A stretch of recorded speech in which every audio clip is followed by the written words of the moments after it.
Sveiki, čia VMG sala ir šiandien su jumis noriu pasidalinti receptu, kurį atradau ne čia saloje, o Lietuvoje, bet jį paskaninau turimais vaisiais, kuriuos radau čia, Graikijos saloje.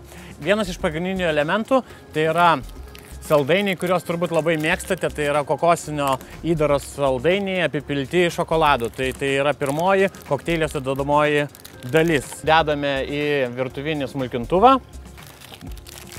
Iš vis naudoju 3, vieną paliksiu papuošimui. Tada reikia supilti vieną stiklinę apelsinų sulčių. Galite naudoti persikų. Tada vienas prisirpęs bananas. Jį taip pat dedame. Taip, o dabar jau improvizacija jūsų. Aš naudosiu prisirpusi mango vaisių. Reikės keletą šviežių jos skiltelių. Prinokusi mango dedu į smulkintuvą. Įpjaustysiu 2 riekeles prisirpusio ananaso.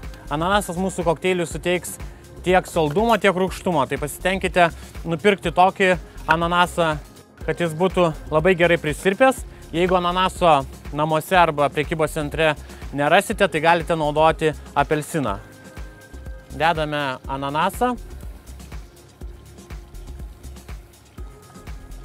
Ir kaip galvojate, kas dar mums liko? Ogi, žiupsnelis vanilinio cukraus. Taip pat truputį vandens. Ir aišku, paskutinis akcentas tai yra ledai. Galima naudoti blombyrą arba vanilinius tiesiog pieniškus ledus, arba kaip aš naudoju būtent citrininį šerbetą, kuris dar labiau suteiks mūsų kokteiliui gaivumo. Dedu ledų, dar šiek tiek vandens ir viską uždarome ir malame.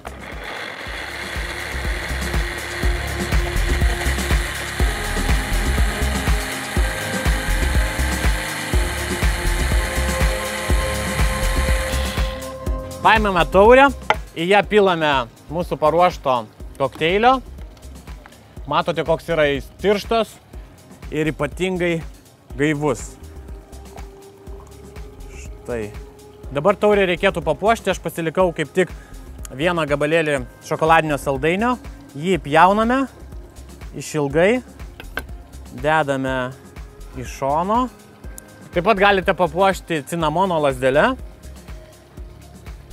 Nepamirškit, kad Graikija gali atkeliauti į jūsų virtuvę jau šiandien. Skanaus ir iki.